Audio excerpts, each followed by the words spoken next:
Today I have a free Barbie dress pattern for you, and it's two different dresses with one pattern, all the same steps and everything, and it's super easy, and I'm going to show you step by step how to make it.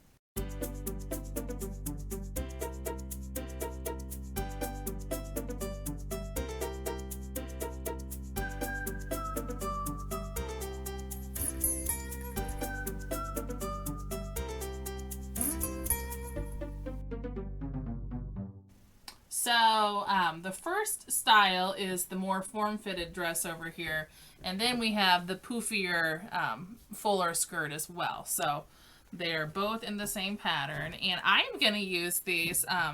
You could just be wanting more Barbie dresses for yourself, but I am making Christmas presents. These are great homemade presents.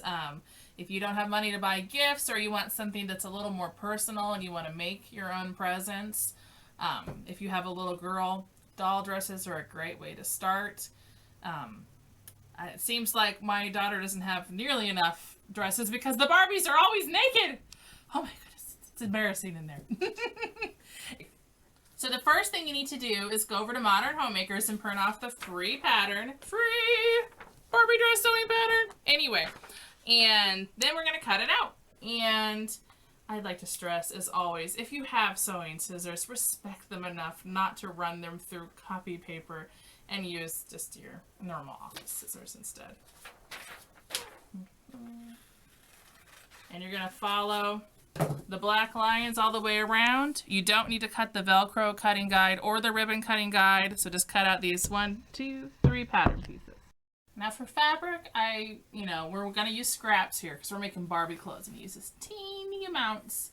And you can even use old clothing. Like I'm using, this is an old pair of pajama pants that was in a box of fabric from my Aunt Bev. Thank you, Aunt Bev!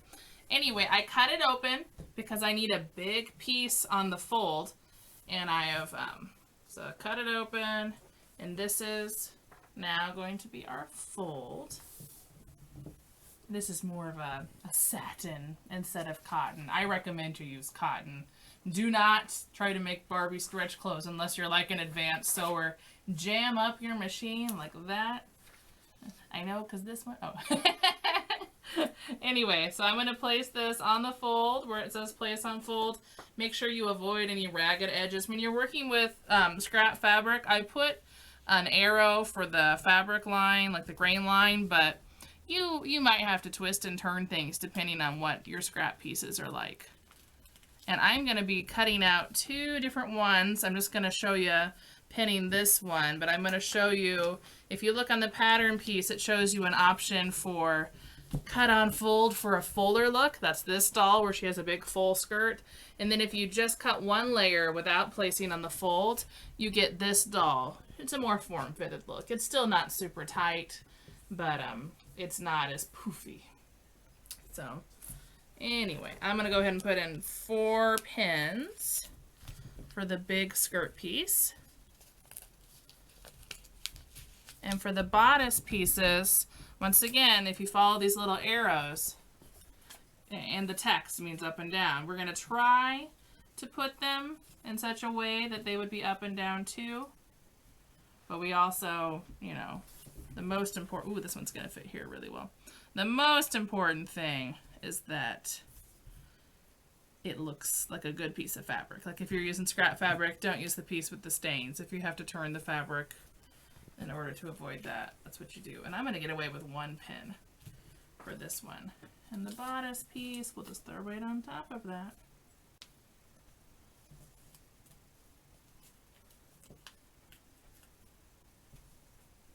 It's really hard to pin stuff on top of a vinyl tablecloth.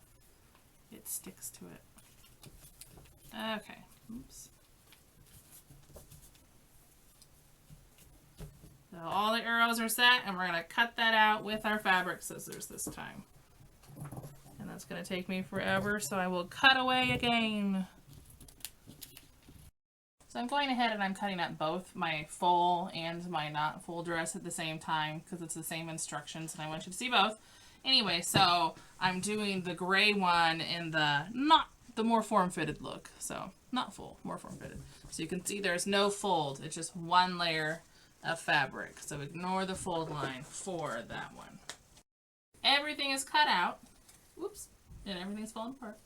And I'm going to go ahead and show you how to put the bodice together. So if you look, I'm going to turn it. Oh, I was turning. I've got the center bodice piece. It says front bodice on the pattern piece, and the part on top is wider, and it tapers down for the waist. And then there are two pieces, the bodice sides. You cut two of those.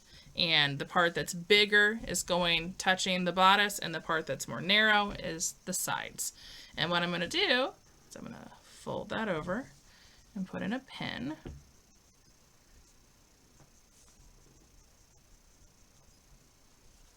Like that. I'm going to do the same thing here. I'm going to fold this over and put in a pin. And we're going to go sew that. Click. So we're going to sew a straight stitch about 1/4 of an inch into. For me, that means I'm going to line up the edge of my fabric right here with the side of the foot. Sorry, I lied. With this little cutout right there. And you don't want to have the needle right at the edge of the fabric, or it's going to be a tendency to suck your fabric down in your machine. So come up like another 1/8 to 1/4 of an inch.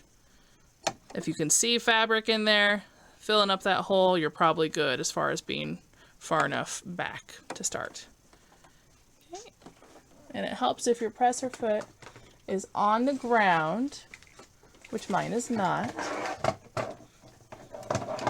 We have a basement that floods, so I have to store my presser feet on top of the desk. There we go. All right.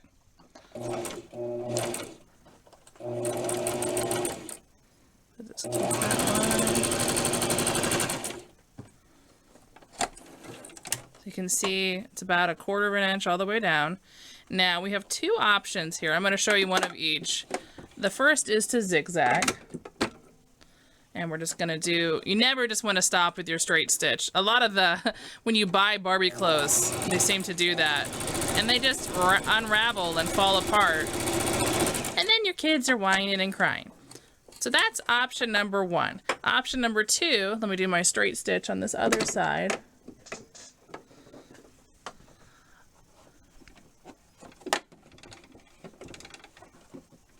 Again, we line up with the little hole. We're doing 1/4 of an inch.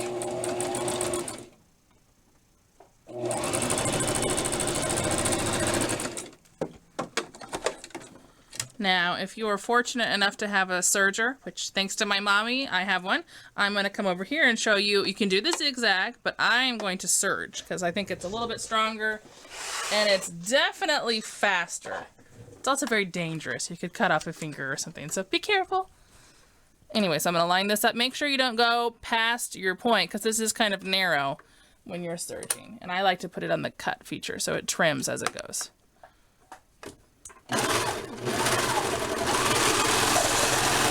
So you can see you got to make sure you don't go past where you stitched, but that's just a really nice professional finish there. So either way you do it, it's still going to keep it from raveling. And while I'm over here at the serger, I'm going to do my next step, which once again, you could go zigzag everything, but I'm going to use the serger. And I'm going to go across the top. And I have it on trim, so it's going to make everything nice and smooth. You'd have to cut a little bit if you're using the sewing machine. See how that finishes that off? Because we're going to be turning that over in a bit. And I'm also going to go ahead and go along the sides. It's a lot easier to do your seam finishing when it's flat like this because Barbie clothes are hard to sew because they're so small. And I'm going to do the bottom.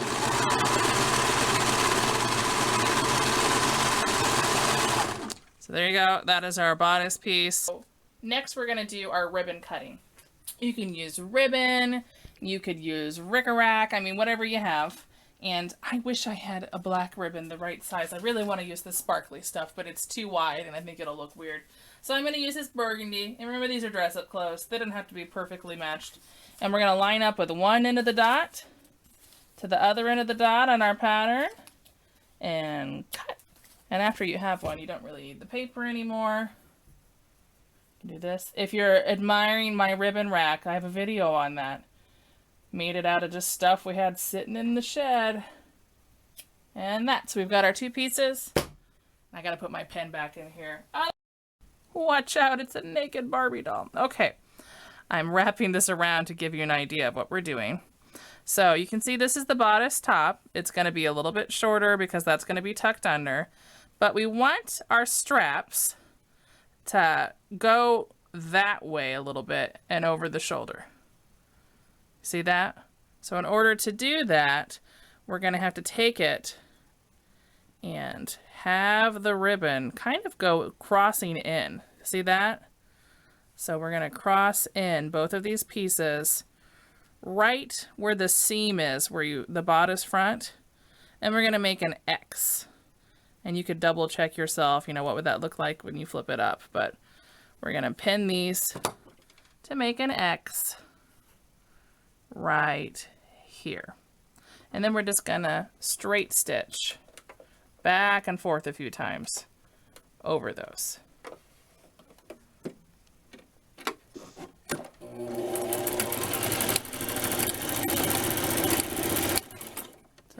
I like excessive strap sewing because that's something I'm always being brought from the store-bought Barbie clothes.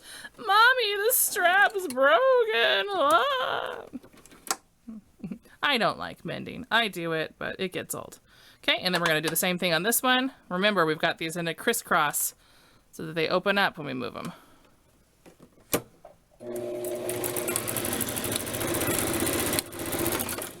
I didn't point out with my sewing, I kept everything below the point I had zigzagged or serged because that's going to be hidden. Okay, and now we're going to turn this under, and you can pin it if you want, but I am just going to, there are my scissors.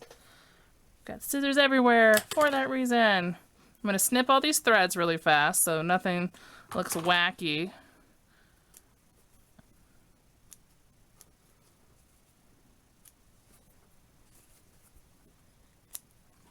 And then we're going to do a straight stitch. Just turn it under.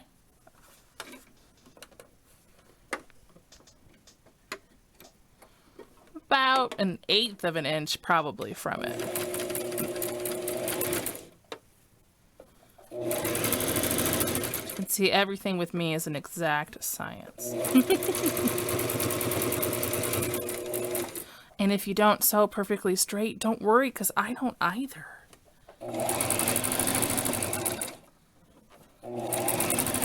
My 6-year-old hasn't noticed it yet, so I think we're good. Okay, see how that turned that all under? We'll give you a nice little glimpse here on Barbie. What that's gonna look like. Okay. Boop. And then the next step we're gonna do is a little bit of turning under once again. So we're gonna snip the threads on the sides.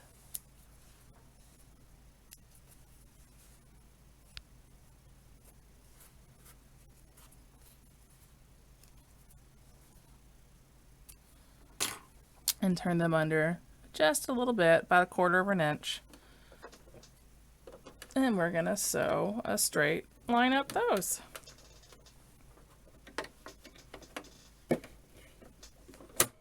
About 1/8 of an inch in.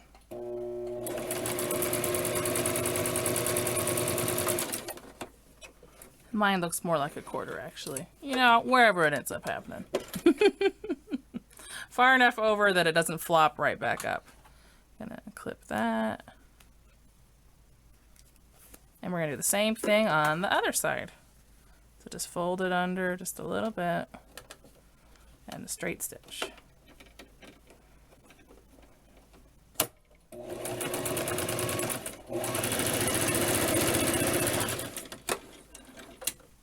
Okay, next step, we need to go cut our Velcro. Just using cheap dollar store Velcro. You don't need anything fancy here, but make sure it does not have a sticky back. Sticky backs gum up your machine to make your life miserable. Repeat after me. No sticky back Velcro. The kind that you just sew. And we're going to line it up with the Velcro cutting guide. And I almost used my fabric scissors. Shame on me. Right here, we're going to cut. And this would be really wide as far as having this on the doll dress. So if you notice, the Velcro cutting guide is narrow. And basically it's narrow because you're going to cut down the middle of both of your pieces. So you can get two. I'll get both of my doll dresses out of that one cut I just made. And now we're going to go sew that on.